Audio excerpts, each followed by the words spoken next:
Good evening, everybody. It's Ellen Lewis from Crazy for You, and this is my channel, Fun to Knit and Fabulous to Wear. I am getting Instagram going, and looks like we've got it. So yay, welcome everybody. Had a little bit of a fluster there because I was in the wrong studio. I have all these digital studios on my computer. Anyway, it's craziness. So tonight we are going to be talking about how to substitute yarn in a knitting pattern. I know this is a topic near and dear to you. Lots of these kinds of questions come up all the time, and I thought we would talk about them in particular in regards to the Luna sweater, which we are going to be kicking off with our knit along next week. So tell me in the chat if you are planning on doing that. I'm just getting a message from my thing that says they're having trouble doing it on Facebook. So if you're on Facebook and you can't hear me, then go on over to YouTube. I see that nobody is here from Facebook, so that's so strange. I guess they'll sort that out, but we are on Instagram, so I think that's very cool. All right. Hi, Rita. Hi, Barbara. We have two Barbaras. Hey, Emily and Sandy and Mary and Amelia and Miss Mary Hanson. Hi. I'm so glad you guys are here.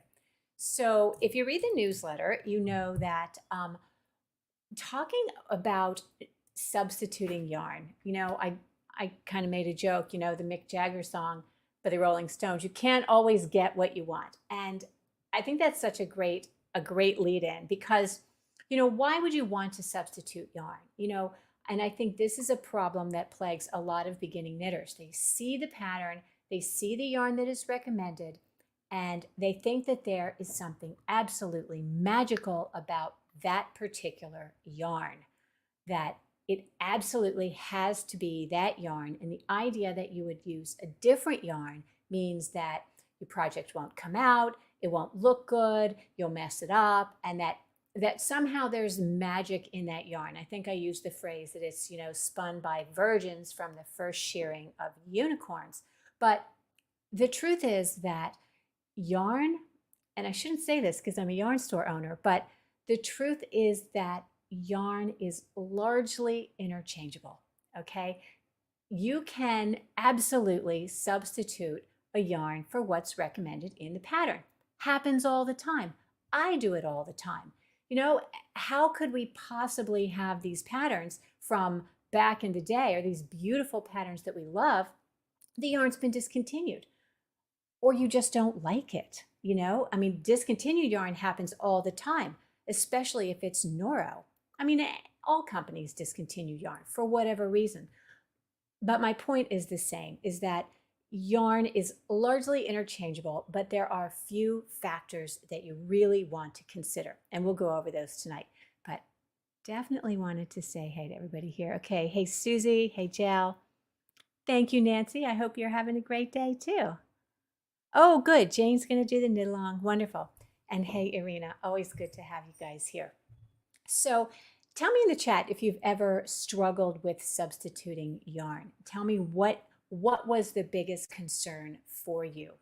Because I think mostly it's about gauge, right? If you can get the gauge that you are required to have for that pattern with a different yarn, you're probably going to be just fine, okay, for the most part. But, that is your biggest piece, because if your gauge is off, or, if the gauge isn't right for the fabric that you're required to have for this garment, you're not going to be happy. So I think I talked about gauge a lot in another video about cocoa knits, where you can knit any yarn pretty much at any gauge. And what gives is the fabric. So when you are thinking about substituting yarn, the first thing you want to do is to make sure that the yarn you are considering substituting with has the right gauge, okay? So let's look at a few examples that I have here that I have knit up for the Luna in like 4 different yarns that I want to share with you. Yes, often about drape, absolutely. Irina is correct. It's about drape and it's about structure.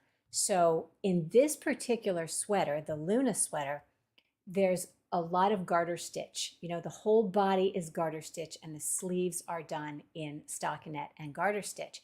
And you know, garter stitch stretches. So if you have a yarn that's already sort of limp, that garter stitch is not going to hold up. It's going to be floppy and not look good. So you have to be really careful with that. Let's see. Knowing whether the yarn will behave the same as the recommended yarn. Yes, absolutely. Definitely gauge is your concern. Absolutely. Okay, so let's look at some of these things. I'll share my camera here.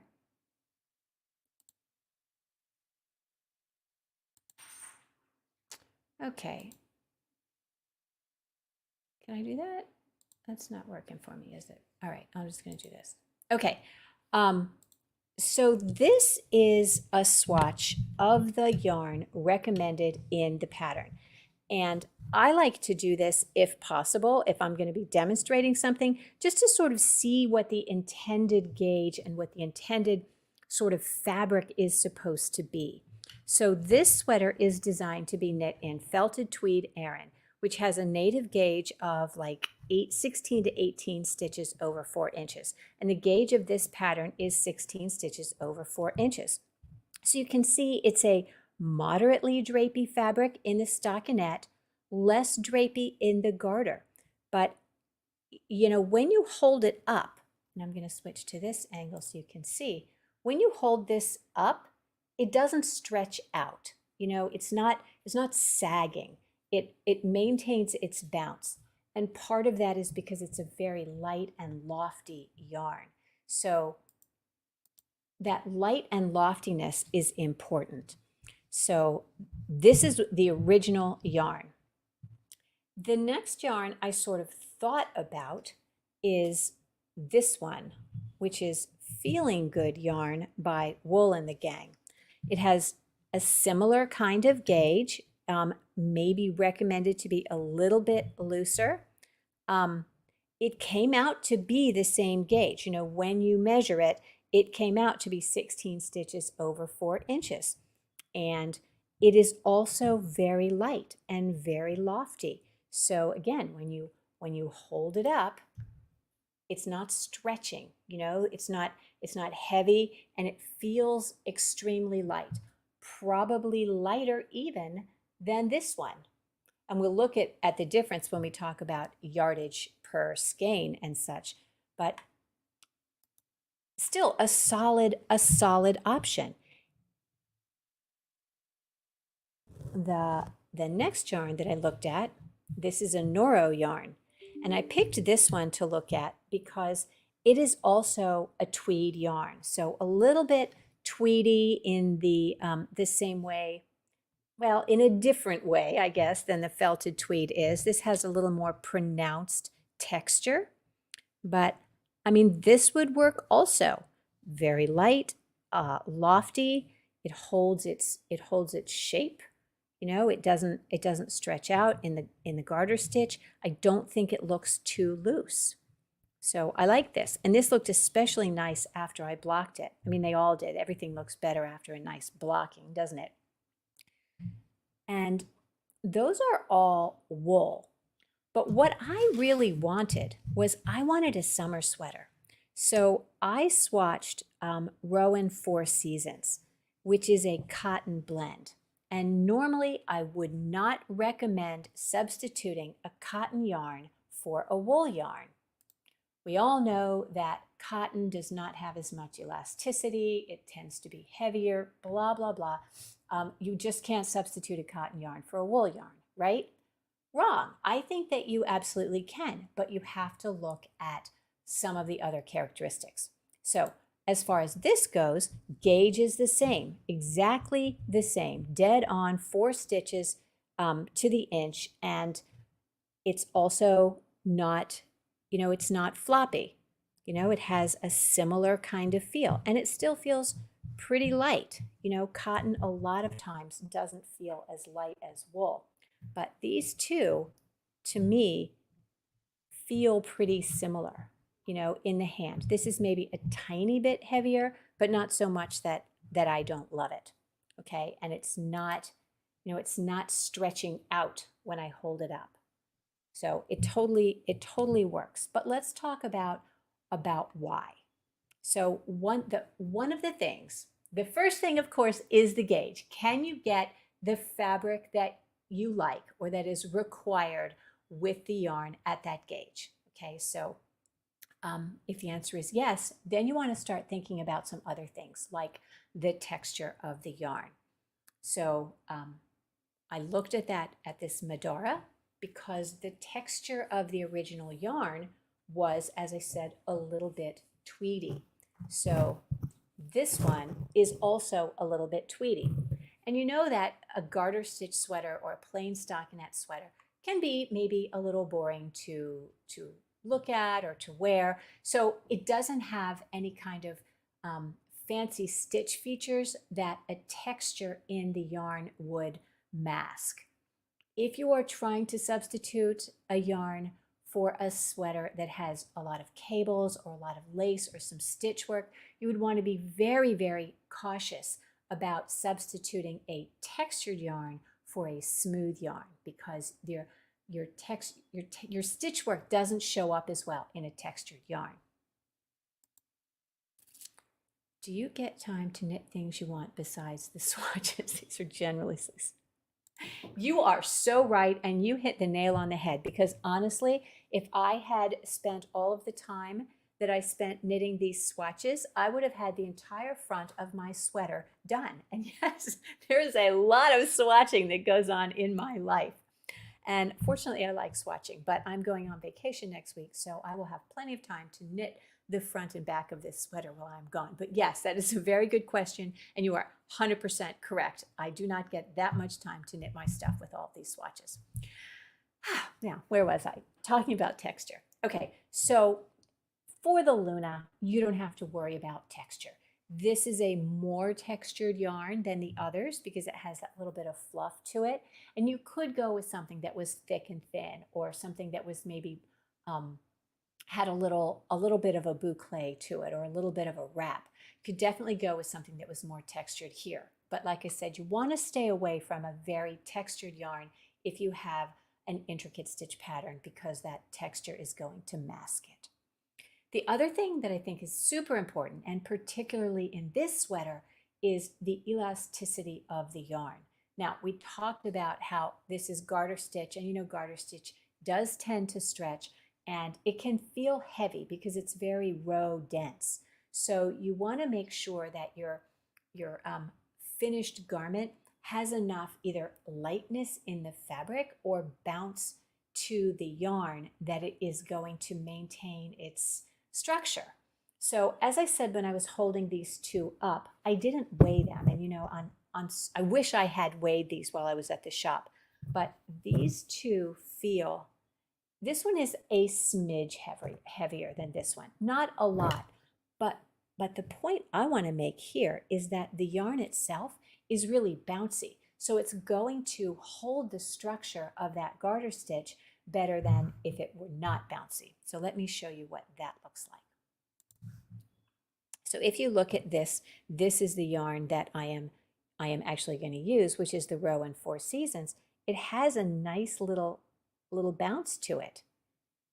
So if your project is depending on a certain amount of elasticity in the yarn or in the fabric, then you want to pay attention to that.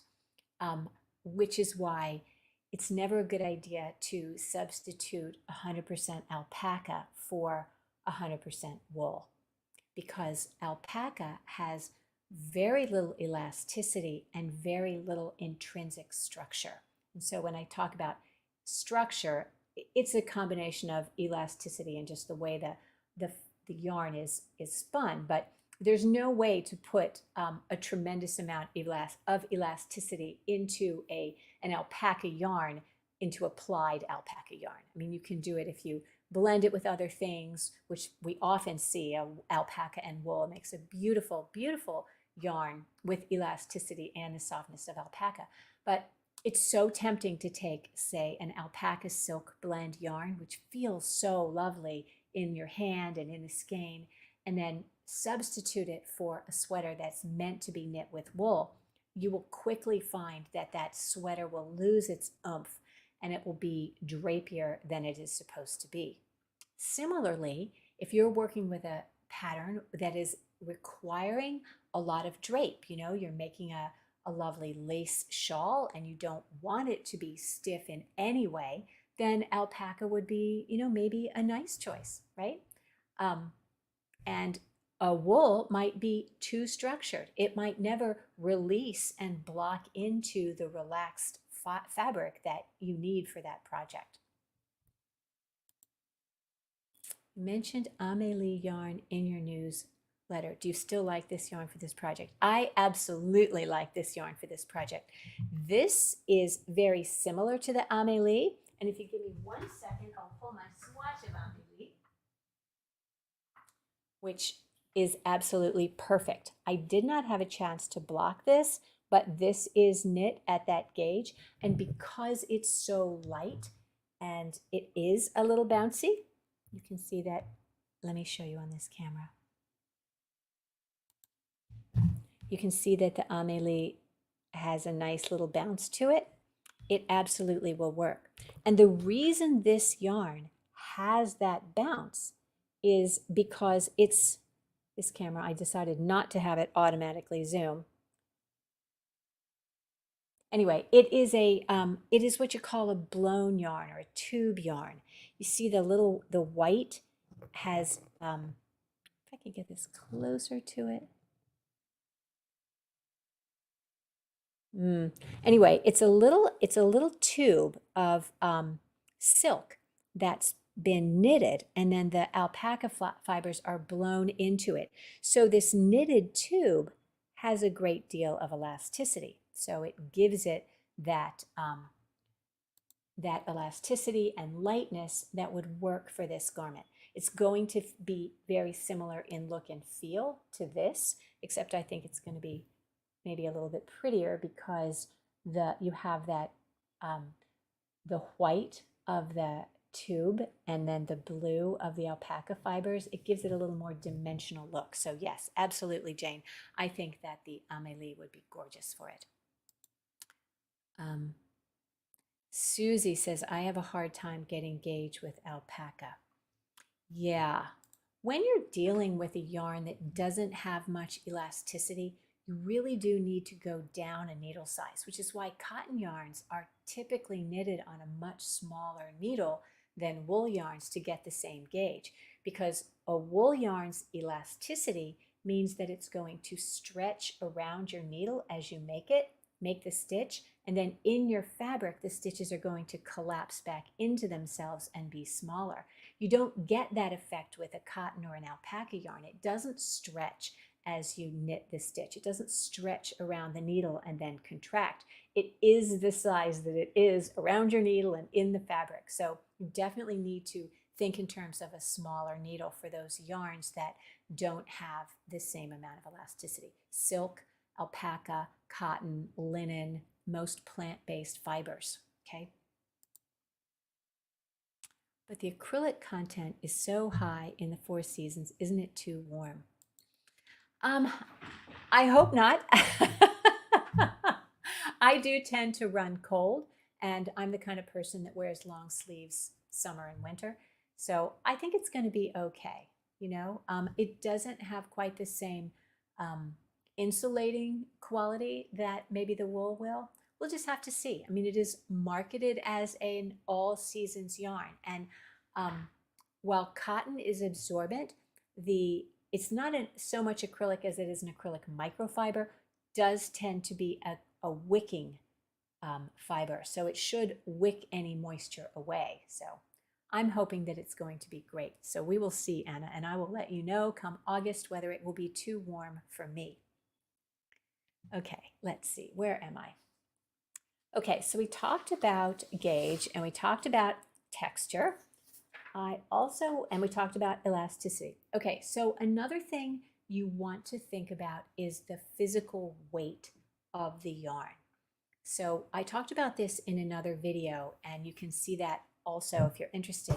But something that has a very light weight is going to have more yardage per unit, per 50 grams per skein. It's going to have more yardage, and something that is very tightly spun is going to have fewer yards. So the physical weight of something is going to impact how heavy that thing feels on your body, how much it weighs. So something like the Amélie, you've got 164 yards in 50 grams, okay? These others, the alpaca, the felted Tweed Aran, and the Four Seasons have 95 yards per 50 grams. So you know that this Amélie and this other Feeling Good yarn are going to be a much lighter fabric to wear, okay? In terms of the garment isn't going to weigh as many ounces. And sometimes people really like that. Sometimes people really don't. Again, I tend to like things that sort of feel cozy on me, even when it's warm outside. I probably wouldn't make this for summer, but I do think that this one, where did my other little swatch go? That this one is going to be okay. I have worn store-bought sweaters that have a blend of acrylic, and a lot of that acrylic in there is to create the elasticity. So it gives the cotton an elasticity that it doesn't normally have, because acrylic is very, very bouncy. Microfiber and acrylic are very bouncy. So I hope that answers your question, Anna. So of course, whenever you're thinking about substituting yarn, before you just go in and say, well, I'm going to use this yarn, you really do want to swatch it. I am known to say, whatever the question is, the answer is always, you have to swatch it and see. So that's why I have all of these swatches done, because I wasn't sure which I was going to do. And I really am happy with all of them, but I'm going to go with this one because I do want this to be more of a warm weather sweater. And especially I want it to be kind of a fall sweater, because when we think about fall, it's still pretty warm, but we're tired of spring colors. So I wanted a gray cotton sweater for the fall. Okay, so that is why I did that. And I know that is probably pretty confusing, but it's what I did. So I also wanted to share with you, if you are substituting yarn, how to calculate how much yarn you actually need, because that's a question I get a lot also. That I'm going to show you here. Okay, so substituting yarn. We will just go with a full screen on this. So there's a simple formula for substituting yarn, and it is the yards per skein in the pattern yarn multiplied by the number of skeins needed for your size divided by the yards per skein in the yarn that you have chosen. Okay, so let me say that again. You have to look at the yarn that is recommended in your pattern and find out how many yards per skein that yarn has. And then look at the number of skeins that your size requires. That's going to give you your total yardage requirement. And then you're going to divide that number by the number of yards per skein in the yarn that you are considering, right? So let's look at an example here. Let's look at Madara. So this is Madara. This comes in 100-gram hanks, all right?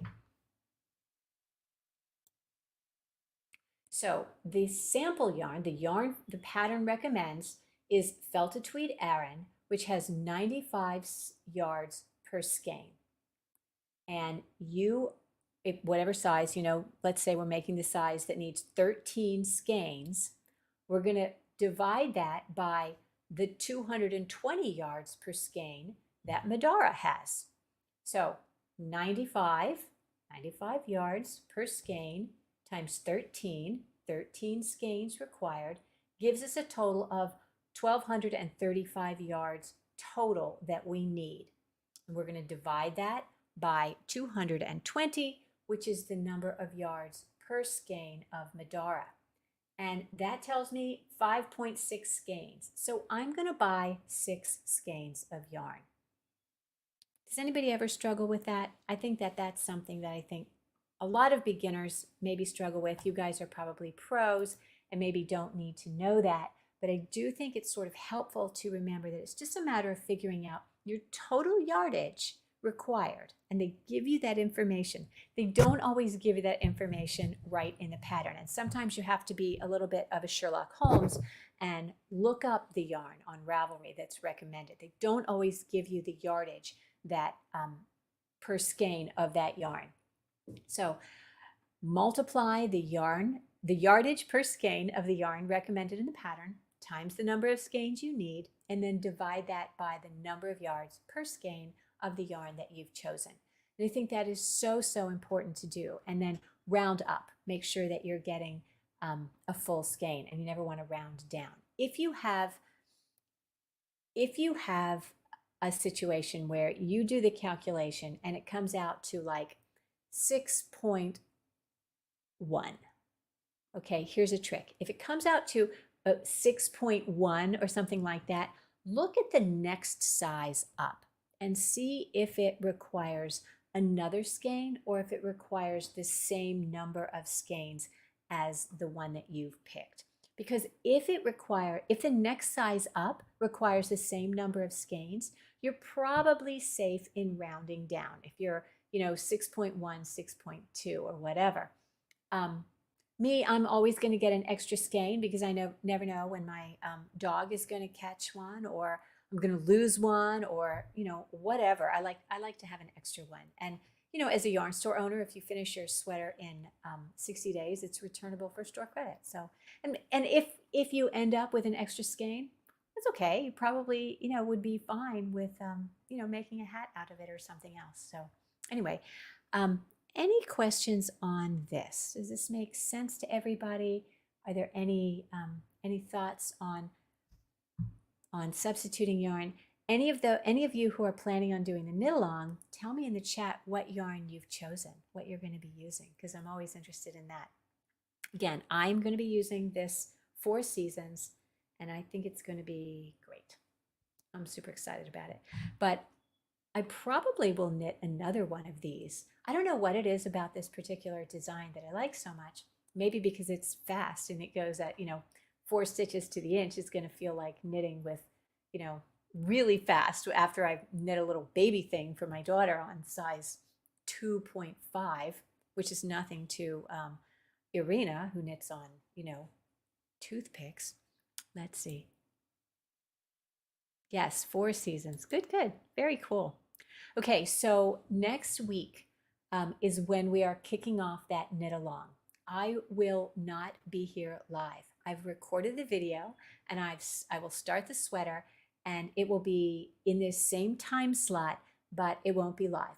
That's okay. If you have questions or comments, please still go ahead and put them in the chat. I will see them and I will answer them right away, and I think it'll still be worthwhile.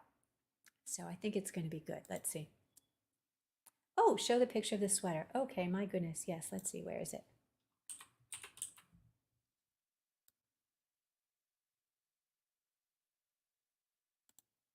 Okay. Yeah, it's really a beautiful sweater.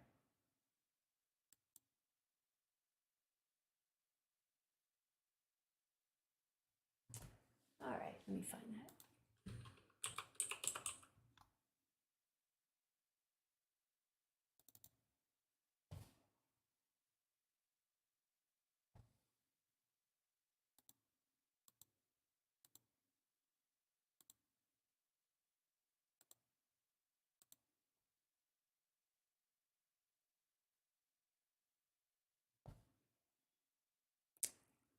Let's see.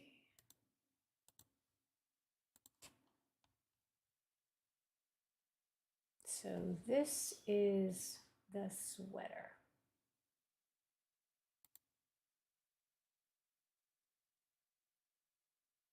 Let's see if I can make this bigger.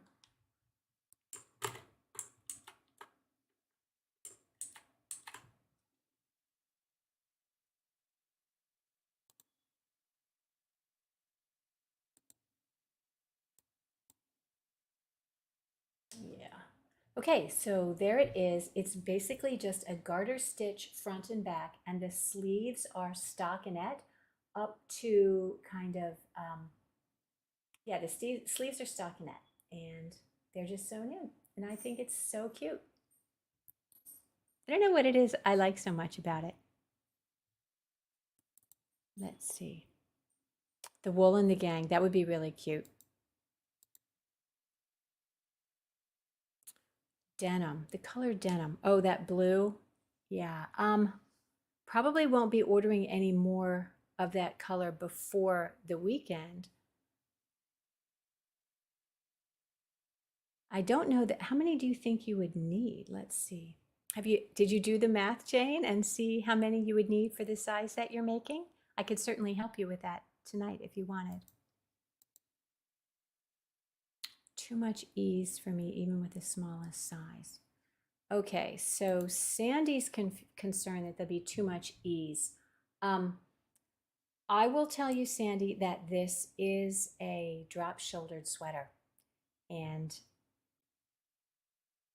drop-shouldered sweaters need a certain amount of ease.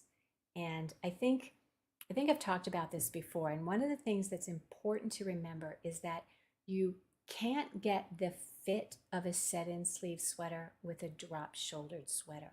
So if you have a drop-shouldered sweater that you like, that fits you the way you like it, measure that and see what that width is.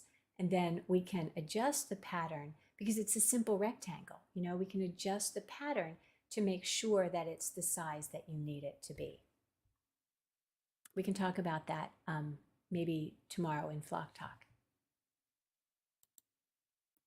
I rewatched your sizing video. Oh, good. I'm glad you liked that, Jane. So, Jane, did you choose what size you were going to knit for this sweater? Because you might not need more than the 7 skeins. So we can look at that.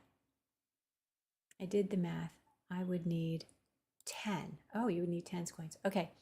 Well, if you want to wait, I would be happy to order that. It usually comes pretty quickly. So I'll send you an email and tell you. And yeah, no reason I can't get that for you. Absolutely. Yeah, I do love the yarn and I do stock it, and you know, it's gorgeous. So, okay, well, thank you guys very much. I hope that you will knit along with me with this cute sweater. I think it's going to be really fun. And until then, keep knitting and create something beautiful. I'll see you next time.